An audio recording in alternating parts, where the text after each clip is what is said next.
A picture is worth A 1000 words. చాలా మంది కొన్ని ఫొటోస్ గురించి ఇదే మాట చెబుతూ ఉంటారు. కానీ కొన్ని ఫొటోస్ మాత్రం 1000 వర్డ్స్ కంటే ఎక్కువే వర్త్ అని అనిపిస్తూ ఉంటుంది. ఇన్ఫ్యాక్ట్ వాటిని గనక మనం ఫోటో తీయకపోయినట్టయితే చాలా ముఖ్యమైన విషయాల్ని మనం మిస్ అయ్యే వాళ్ళమేమో అని కూడా అనిపిస్తూ ఉంటుంది. ఎన్నో సంవత్సరాల క్రితం నాటి ఫొటోస్ని మళ్ళీ ఇప్పుడు మనం చూస్తూ ఉంటే అప్పట్లో ఇటువంటి సంఘటనలు జరిగేవా అని కూడా మనకు అనిపిస్తూ ఉంటుంది. ఇలాగ కొన్ని ఫొటోస్ని చూసినప్పుడు మనకి ఎన్నో రకాల ఫీలింగ్స్ కలుగుతూ ఉంటాయి. ఇన్ఫ్యాక్ట్ ఈ ఫొటోస్ కారణంగా మనం ఎన్నో చారిత్రాత్మకమైన విషయాల్ని ఇప్పటివరకు తెలుసుకున్నాం కూడా. అయితే అటువంటి చారిత్రాత్మకమైన ఫొటోస్ మాత్రమే కాకుండా కొన్ని మిస్టీరియస్ ఫొటోస్ కూడా ఉంటాయి. వాటి వెనక ఉన్న మిస్టరీ ఇప్పటికీ ఎవరికీ అర్థం కాదు. ఈ రోజుకి కూడా దానికి సంబంధించిన జవాబుని ఎవరు చెప్పలేకపోతూ ఉంటారు. అది ఒక డైరెక్ట్ ఇమేజ్ కావచ్చు, లేదంటే ఒక స్నాప్ షాట్ కావచ్చు, ఏదైనా కావచ్చు. కానీ ఇప్పటికీ దానికి సంబంధించిన జవాబు అయితే మాత్రం ఈరోజు ఈ వీడియోలో అటువంటి 3 సంఘటనల గురించి తెలుసుకునే ప్రయత్నం చేద్దాం. అలాగే ఆ 3 ఫోటోగ్రాఫ్స్ గురించి కూడా డీటెయిల్గా డిస్కస్ చేద్దాం. సో ఇంకెందుకు late, let's get in to the video. Number 1, mysterious ghost hand in historic photo of line and meal workers. సాధారణంగా పురాతన కాలం నాటి ఫొటోస్ని చూసినప్పుడు అందులో ఏదైనా కొంచెం అన్యూజువల్గా కనబడినట్టయితే అది దెయ్యం ఏమో అన్న అనుమానం కలుగుతూ ఉంటుంది. అండ్ అటువంటి ఇమేజెస్ని చాలామంది చాలా భద్రంగా దాస్తూ ఉంటారు. చాలామంది పరిశోధనలు కూడా చేస్తూ ఉంటారు. కాకపోతే కొన్ని ఇమేజెస్ మీద మనకి క్లారిటీ ఉండదు. ఎందుకంటే పురాతన కాలం నాటి ఇమేజెస్ అవ్వడం వల్ల వాటి యొక్క క్వాలిటీ చాలా తక్కువగా ఉంటుంది. అండ్ కొన్నిసార్లు చాలా బ్లరిష్గా కూడా కనబడుతూ ఉంటాయి. కానీ కొన్ని ఇమేజెస్లో మాత్రం అటువంటి ప్రాబ్లమ్స్ ఏమీ లేకుండా వాళ్ళు చాలా ఈజీగా అందులో ఉన్న మేజర్ ఇష్యూని కనిపెట్టగలుగుతూ ఉంటారు. ఈ ఫోటో కూడా అటువంటిదే. ఈ ఫోటో విషయంలో కూడా క్వాలిటీ పరంగా అసలు ఎటువంటి ఇష్యూ లేదు. కానీ ఈ ఫోటోలో ఒక గోస్ట్లీ ప్రెజెన్స్ ఉంది అని చాలా మంది అయితే నమ్ముతూ ఉంటారు. ఇది 1900 సంవత్సరంలో తీసిన ఫోటో. ఈ ఫోటోలో 15 మంది యంగ్ ఉమెన్ వర్కర్స్ ఉన్నారు. వాళ్ళందరూ కూడా నార్థన్ ఐర్లాండ్లోని లైన్ అండ్ మిల్లో వర్క్ చేస్తున్న వాళ్ళు. వీళ్ళందరినీ కూడా ఒక 3 రోజులు నుంచోబెట్టి వాళ్ళందరినీ కూడా ఫొటోస్ తీశారు. ఆ టైంలో వాళ్ళందరూ కూడా వాళ్ళ యొక్క చేతుల్ని కంప్లీట్గా క్రాస్ చేసి ఉంచుకున్నారు. ఎవరు కూడా వాళ్ళ యొక్క చేతుల్ని బయటకైతే పెట్టలేదు. అయితే అందరు అమ్మాయిలు నార్మల్గానే కనబడ్డారు. కానీ ఒక్క అమ్మాయి మాత్రం చాలా డిఫరెంట్గా కనబడింది. ఎందుకు అంటే ఆ అమ్మాయి యొక్క భుజం మీద మరొక అమ్మాయి యొక్క చెయ్యి కనబడింది. ఆ చెయ్యి ఈ అమ్మాయి భుజం మీద చెయ్యి వేసి చాలా క్యాజువల్గా రెస్ట్ తీసుకుంటున్న ఫీలింగ్ అయితే మనకు కలగజేస్తూ ఉంది. మొదట ఈ విషయాన్ని ఎవరు అంత సీరియస్గా తీసుకోలేదు. ఆ అమ్మాయి కూడా వెనకాతల ఉన్న అమ్మాయి ఎవరో తన భుజం మీద చెయ్యి వేసి ఉండొచ్చు అనుకుంది, లేదా తన పక్కన ఉన్న పర్సన్ అలా వేసి ఉండొచ్చు అనుకుంది. కానీ ఆ తర్వాత మెల్లిమెల్లిగా ఆలోచిస్తూ ఉంటే అందరికీ స్ట్రైక్ అయిన విషయం ఏంటి అంటే ఆ అమ్మాయి ఆ రోలో లాస్ట్లో నుంచుంది. ఆ అమ్మాయి భుజం మీద ఇంకెవరూ చేతులు వేసే అవకాశం లేదు. వెనకాతలు ఉన్న అమ్మాయిలు కూడా చేతుల్ని చాలా ఈజీగా క్లోజ్ చేసే ఉంచారు. వాళ్ళెవరూ కూడా చేతుల్ని బయటికి ఎక్స్పోజ్ కూడా చేయలేదు. మరి ఈ అమ్మాయి భుజం మీద చెయ్యి వేసింది ఎవరు? ఆ తర్వాత ఆ ఇమేజ్ని బాగా జూమ్ ఇన్ చేసి చూశారు. ఇన్ఫ్యాక్ట్ అప్పుడు ఆ చేతి యొక్క డీటెయిల్స్ మరింత షార్ప్గా కనబడ్డాయి. ఆ చేతి యొక్క షాడోస్ కావచ్చు, దాని యొక్క ఫింగర్ నెయిల్స్ కావచ్చు, ఇవన్నీ కూడా చాలా క్లియర్గా కనబడ్డాయి. సో డెఫినెట్గా ఎవరో ఒక వ్యక్తి యొక్క చెయ్యి. కానీ పక్కన ఎవరూ లేరు, వెనకాతలు కూడా ఎవరూ లేరు. మరి ఈ చెయ్యి ఎక్కడి నుంచి వచ్చింది ఎవరికి కూడా అసలు అర్థం కాలేదు. ఇన్ఫ్యాక్ట్ ఆ అమ్మాయిలు కూడా ఆ చేతిని కానీ ఆ నెయిల్స్ని కానీ వేరే అమ్మాయిల దగ్గర ఎక్కడా చూసినట్టుగా కూడా ఫీల్ అవ్వలేదు. మాకు ఆ చేతిని ఇంతకుముందు చేసిన ఫీలింగ్ కూడా కలగట్లేదు అని తెలియజేశారు. మరి ఎవరికీ తెలియని ఒక వ్యక్తి యొక్క చెయ్యి అక్కడికి ఎలా వచ్చింది? బేసిక్గా దీనికి 2 థియరీస్ని అయితే తెలియజేశారు. అందులో మొదటిది ఏంటి అంటే ఏదైనా గ్లిచ్ వంటిది జరిగి ఉండొచ్చు. ఆ ఫోటోని తీస్తున్న టైంలో కొన్నిసార్లు అప్పటి కాలం నాటి కెమెరాస్ అంత క్వాలిటీగా ఉండవు కాబట్టి వాటిలో కొన్ని గ్లిచెస్ అయితే అవుతూ ఉంటాయి. కాబట్టి దాని కారణంగా మేబీ ఈ చెయ్యి ఇక్కడ పడి ఉండొచ్చు అని అయితే కొంతమంది అభిప్రాయపడ్డారు. మరికొంతమంది ఏమని అభిప్రాయపడ్డారంటే మేబీ ఆ చేతిని ఎవరైనా ఫోటోషాప్ చేసి ఉండొచ్చు. ఎందుకు అంటే అంత పర్ఫెక్ట్గా చెయ్యి కనబడడం ఫోటోషాప్ ద్వారా మాత్రమే సాధ్యమేమో అని కూడా చాలామంది అభిప్రాయపడ్డారు. సో బేసిక్గా ఆప్టికల్ ఇల్యూషన్ ఫీలింగ్ని కానీ గ్లిచ్ ఫీలింగ్ని కానీ చాలామంది యాక్సెప్ట్ చేయలేదు. ఫోటోషాపే జరిగి ఉండొచ్చని చాలామంది అభిప్రాయపడ్డారు. బట్ ఆ తర్వాత టెక్నాలజీ బాగా అభివృద్ధి చెందిన తర్వాత ఈ ఫోటోని ఎగ్జామిన్ చేశారు. ఈ ఫోటో విషయంలో ఏమైనా ఫోటోషాప్ జరిగిందా అని. కానీ ఈ ఫోటో విషయంలో ఎక్కడా కూడా ఫోటోషాప్ జరగలేదు అని తెలియజేశారు. సో అప్పుడు ఈ మిస్టరీ మరింత పెరిగింది. ఆ చెయ్యి ఎవరిదనేది మరింత పెద్ద ప్రశ్నగా మారింది. అయితే ఈ ఫోటోని ఆన్లైన్లో సబ్మిట్ చేసింది ఎవరు అంటే ఒక మహిళ. ఆ అమ్మాయి ఏమని చెప్పిందంటే తన గ్రాండ్ మదర్ ఈ ఫోటోలో ఉన్నదని, అండ్ ఈ ఫోటో కారణంగా వాళ్ళ ఫ్యామిలీలో చాలా అంటే చాలా ఇష్యూస్ వచ్చాయి. దీన్ని వాళ్ళ ఫ్యామిలీ వాళ్ళు ఫ్యామిలీ గోస్ట్ పిక్చర్ అని కూడా పిలుస్తారని ఆమె అందులో మెన్షన్ చేసింది. ఆమె చెప్పిన మరొక విషయం ఏంటి అంటే, నేను సాధారణంగా దెయ్యాలను నమ్మను, కానీ ఈ ఫోటో మా ఇంట్లో మాత్రమే ఉన్నప్పటి నుంచి కూడా చాలా అంటే చాలా వింతైన సంఘటనలు జరగడం మొదలుపెట్టాయి. ఈ ఫోటోని ఎప్పుడైతే మా రిలేటివ్ ఒకరు చూశారో వాళ్ళ ఇంట్లో కూడా వింత వింత సంఘటనలు జరగడం మొదలుపెట్టాయి. అందుకనే దీన్ని ఇంటర్నెట్లో పోస్ట్ చేస్తున్న మిగతా వాళ్ళకు కూడా ఎవరికైనా ఏవైనా వింత సంఘటనలు జరిగాయా ఈ ఫోటో చూసిన తర్వాత నాకు తెలియజేయండి అంటూ ఆమె ఒక సోషల్ మీడియా ప్లాట్ఫామ్లో దీన్ని షేర్ చేసింది. సో ఇక మీదట మాకు ఎటువంటి ఇబ్బందులు రావు అనుకుంటున్నాను, అలాగే మీకు కూడా ఎటువంటి ఇబ్బందులు రావని అనుకుంటున్నాను అని చెబుతూ ఆ అమ్మాయి ఆ ఫోటోని అయితే పోస్ట్ చేసింది. కానీ ఆమెకి ఎదురైన వింతైన సంఘటనలు ఏంటి అనేది మాత్రం ఆమె ఎక్స్ప్లెయిన్ చేయలేదు. సో కొంతమంది ఏమన్నారంటే ఇది కేవలం ఒక హోక్స్ మాత్రమే, కావాలని ఒక పుకారుని పుట్టించారు అంతే తప్ప ఇంకేమీ లేదు. సో ఈ ఫోటోలో ఏదో ఒక ట్రిక్ అయితే ఉంది, కానీ నిజంగా గోస్ట్ అయితే లేకపోవచ్చు అనేది చాలామంది అభిప్రాయపడుతున్నారు. కానీ కొంతమంది మాత్రం డెఫినెట్గా ఆ మిల్ వర్కర్స్లో పనిచేసి తర్వాత అదే ప్రాంతంలో కావచ్చు లేదా బయట ఎక్కడైనా కావచ్చు చనిపోయిన ఒక మహిళ యొక్క చెయ్యి ఆ ప్రాంతంలో ఉంది అండ్ డెఫినెట్గా అది ఒక గోస్ట్లీ ప్రెజెన్స్ అని అయితే నమ్ముతున్నారు. మరి ఏది నిజమనేది ఇప్పటికీ కూడా ఒక అన్సాల్వ్డ్ మిస్టరీగానే మిగిలిపోయింది. Number 2, a picnic at Los Angeles California alligator farm. 20th century చాలా అంటే చాలా డిఫరెంట్గా ఉండేది. ఇప్పటి కాలంతో కంపేర్ చేస్తే అప్పట్లో మనుషులు చాలా డిఫరెంట్గా ఉండేవారు, అప్పటి పరిస్థితులు కూడా చాలా డిఫరెంట్గా ఉండేవి.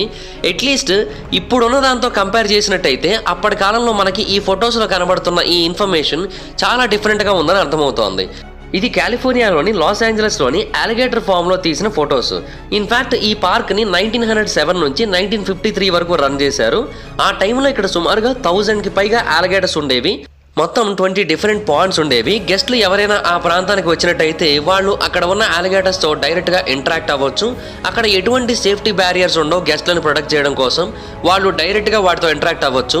ఆ అలిగేటర్స్ 15 అడుగుల పొడవు వరకు పెరుగుతూ ఉంటాయి. బట్ అయినప్పటికీ కూడా అక్కడ ఎటువంటి ప్రొటెక్షన్ ఉండేది కాదు. కాకపోతే కొన్ని వార్నింగ్ సింబల్స్ మాత్రం ఉండేవి. ఆ అలిగేటర్స్ మీదకి స్టోన్స్ విసరద్దని చెప్పేవారు, అలాగే అలిగేటర్స్ని పంచ్ చేయడం కానీ టచ్ చేయడం కానీ చేయొద్దని చెప్పేవారు. అండ్ అలా చేసినట్టయితే వాటి కోపం వచ్చి మన మీద దాడి చేసే అవకాశం ఉందన్న ఉద్దేశంతో అలా చెప్పేవారు.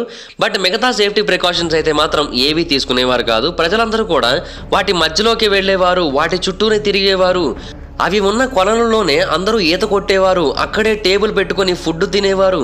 అవన్నీ కూడా వాళ్ళ చుట్టూనే తిరుగుతూ ఉండేవి, కానీ వాళ్ళకెవ్వరికీ ఏమీ జరిగేది కాదు. నిజానికి అలిగేటర్ చాలా అంటే చాలా ప్రమాదకరమైన జీవులు. 21st సెంచరీలో ఇలాంటి ఒక సంఘటనని మనం ఊహించుకోవడం కూడా జరగని పని, కానీ అప్పట్లో మాత్రం ఇది నిజంగానే సాధ్యమైంది.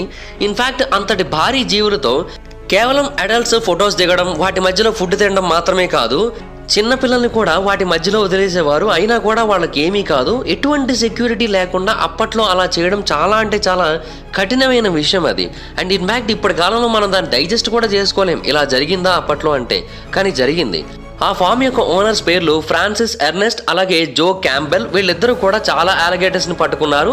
అండ్ విజిటర్స్ అందరి దగ్గర నుంచి కూడా ఒక్కొక్కరికి 25 cents ఛార్జ్ చేసేవారు అప్పట్లో. అండ్ కావాలనుకుంటే మనం ఆ క్రీచర్స్కి ఎంత దగ్గరగా అయినా వెళ్ళొచ్చు, ఫుడ్ కోసం మనం ఎక్స్ట్రా పే చేయాల్సి ఉంటుంది. కానీ ఇప్పట్లో మాత్రం ఇవి చాలా అంటే చాలా డేంజరస్.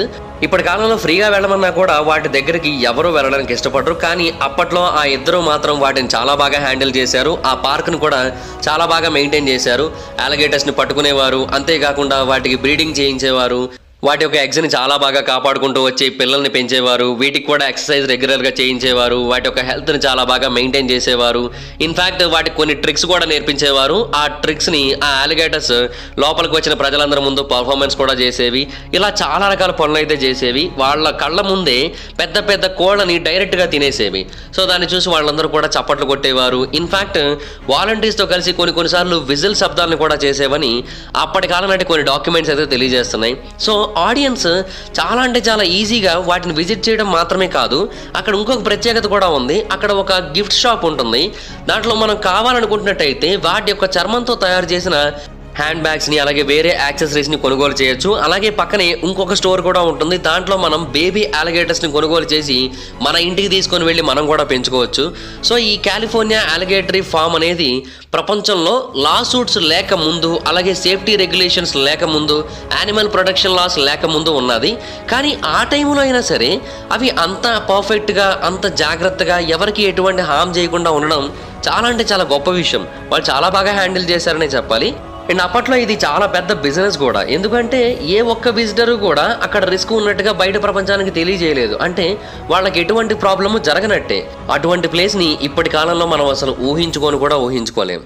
ఇప్పటి కాలంలో కూడా చాలా వరకు జూస్ ఉన్నాయి, వాటిలో కూడా మొసళ్ళు ఉంటాయి. కాకపోతే ఏంటంటే వాటిని ఒక ఎన్క్లోజర్లో పెడుతూ ఉంటారు. వాటిని మనం డైరెక్ట్గా చేరుకోలేం, అవి కూడా మన దగ్గరికి డైరెక్ట్గా చేరుకోలేవు.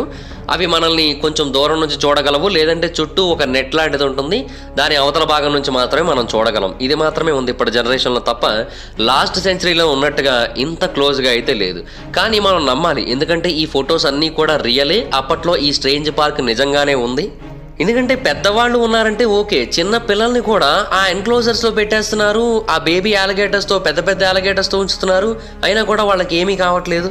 కాకపోతే 1953 వరకు నడిచిన తర్వాత ఈ పార్క్ని క్లోజ్ చేశారు. ఎందుకంటే వాళ్ళకి ప్రాఫిట్స్ రావడం తగ్గిపోయింది, వచ్చే వాళ్ళ సంఖ్య కూడా తగ్గిపోయింది. At the same time animal protection laws, అలాగే లా ఎన్ఫోర్స్మెంట్స్ కూడా చాలా వరకు పెరిగాయి. అండ్ ఇంకొక యాక్సిడెంట్ కూడా జరిగింది. ఆ యాక్సిడెంట్ కారణంగా ఎటువంటి ఇంజురీస్ జరిగాయి అనేది మాత్రం బయటికి రాలేదు, కానీ దాని కారణంగా చాలామంది ప్రమాదానికి గురయ్యారు అన్న ఇన్ఫర్మేషన్ మాత్రమే వచ్చింది. సో ఆ టైంలో కూడా ఇక్కడ ఉన్న ప్రమాదాన్ని చాలామంది గమనించి ఇక్కడికి రావడం మానేశారు. దాని కారణంగా ఫైనల్గా ఆ పార్క్ 1953లో క్లోజ్ అయిపోయింది. ఒకవేళ ఈ ఫొటోస్ కనుక లేకపోయినట్టయితే నిజంగా ఇటువంటి ఒక పార్క్ ఉంటుందని కూడా మనం గెస్ చేయలేం, కానీ అది నిజంగానే జరిగింది. ఇటువంటి ఫొటోస్ని చూసినప్పుడు అనిపిస్తూ ఉంటుంది నిజంగానే a picture is worth of 1000 words అని. Number 3, Guillaume Benjamin Amand Duchenne experiment in electrophysiology. Guillaume Benjamin Amand Duchenne అనే పర్సన్ ఒక డాక్టర్, న్యూరాలజిస్ట్, అంతేకాకుండా రీసెర్చర్ కూడా. ఇతను 19వ శతాబ్దం టైంలో చాలా రీసెర్చ్ చేశాడు. సైన్స్కి ఇతని తరపున చాలా కాంట్రిబ్యూషన్స్ కూడా చేశాడు. కానీ ఇతను చేసిన ఒక ఎక్స్పెరిమెంట్లో భాగంగా కొన్ని ఫోటోగ్రాఫ్స్ని తీశాడు. ఆ ఫోటోగ్రాఫ్స్ బయటకు వచ్చినప్పుడు చాలా వింతగా, చాలా భయంకరంగా కూడా అనిపించాయి. ఇన్ఫ్యాక్ట్ అతనికి మొదటి నుంచి కూడా హ్యూమన్స్ మజిల్స్ మీద రీసెర్చ్లు చేయడం అంటే చాలా ఇష్టం. దానికోసమనే అతను involuntary contraction of minuscule facial muscles ఈ ప్రయోగాన్ని చేపట్టాడు. అంటే మన ఎమోషనల్ మీనింగ్స్ని, మన మెంటల్ స్టేట్స్ని ఫేషియల్ ఎక్స్ప్రెషన్స్ ద్వారా చాలా ప్రాపర్గా అతను ఎక్స్ప్రెస్ చేయాలనుకున్నాడు. అలా ఎక్స్ప్రెస్ చేయడానికి మన ఫేస్లోని కొన్ని మజిల్స్ని ట్రిగర్ చేయాల్సి ఉంటుందనేది అతని యొక్క ఎక్స్పెరిమెంట్. సో ఫేషియల్ మజిల్స్ని ఉపయోగించి ఒక మనిషి తన బ్రెయిన్లో ఎటువంటి ఎమోషన్ని ఫీల్ అవుతూ ఉంటాడో ఆ ఎమోషన్ని ఎగ్జాక్ట్గా 100% బయటికి ఎక్స్ప్రెస్ అయ్యే విధంగా అతను ఒక పరిశోధన చేయాలనుకున్నాడు. దానికోసం కొంతమందిని తన దగ్గరికి తీసుకొని వాళ్ళ యొక్క ఫేషియల్ మజిల్స్ని మూవ్ చేస్తూ, అంటే మెథడికల్ ఎక్స్పెరిమెంటేషన్ని చేస్తూ కొన్ని ఎక్స్ప్రెషన్స్ని క్రియేట్ చేయించాడు. ఆ ఎక్స్ప్రెషన్స్ చూడడానికి నార్మల్గానే అనిపిస్తూ ఉండొచ్చు, కానీ కొంచెం భయంకరంగా కూడా అనిపిస్తూ ఉంటాయి. అవి 1 కాదు 2 కాదు చాలా ఫోటోగ్రాఫ్సే ఉన్నాయి. ఆ ఫోటోగ్రాఫ్స్ అన్నిట్లోని కూడా వింత ఎక్స్ప్రెషన్లు, వింత ఎమోషనల్ రియాక్షన్స్ కనబడుతూ ఉంటాయి. అవన్నీ కూడా అంత పర్ఫెక్ట్గా రావడానికి కారణం మజిల్ కాంట్రాక్షన్స్. ఇవన్నీ కూడా అతను చేసిన ప్రయోగంలో భాగమే. అంటే అతను ఏమని నమ్మాడంటే ఇటువంటి ఒక ప్రయోగం చేయడం వల్ల ఆర్టిస్టులు కానీ, లేదంటే పర్ఫార్మెన్స్ చేసే వాళ్ళు ఎవరైతే ఉంటారో వాళ్ళు కానీ వాళ్ళ యొక్క ఫేషియల్ ఎక్స్ప్రెషన్స్ని, ఎమోషనల్ ఎక్స్ప్రెషన్స్ని ఇంకా ప్రాపర్గా అందరి ముందు ఉంచగలరు. దాని కారణంగా వాళ్ళ యొక్క పర్ఫార్మెన్స్ మనకి ఇంకా ఎక్కువగా కనెక్ట్ అయ్యే ఛాన్సెస్ ఉన్నాయని అతను అభిప్రాయపడ్డాడు. అంటే ఒక ఆర్టిస్ట్ ఫన్ చేస్తూ ఉంటాడు, కానీ అతని యొక్క ఎక్స్ప్రెషన్స్ కొన్నిసార్లు ఆర్టిఫిషియల్గా అనిపిస్తూ ఉండొచ్చు. అదే మనం మన యొక్క ఫేషియల్ మజిల్స్ని మూవ్ చేయగలిగినట్టయితే ఆ ఎక్స్ప్రెషన్స్ చాలా న్యాచురల్గా వచ్చే అవకాశం ఉంది. ఈ ఐడియలైజ్డ్ న్యాచురలిజం అనేది అతనికి మరింత సహాయపడుతుంది అన్న ఉద్దేశంతో ఇతను ఈ ప్రయోగాన్ని అయితే చేశాడు. ఇన్ఫ్యాక్ట్ ఏన్షియంట్ గ్రీక్ స్కల్ప్టర్స్ ఇదే కాన్సెప్ట్ని నమ్మారు కూడా. అండ్ దీనికి సంబంధించిన స్టడీస్ని కూడా అప్పటి కాలం నాటి ప్రజలు ఎంతోమంది చేశారు. సో దాన్ని ఇతను కంటిన్యూ చేశాడు. అండ్ అతని యొక్క ప్రయోగాన్ని చాలా ఫోటోగ్రాఫ్స్ రూపంలో మన ముందైతే ఉంచాడు.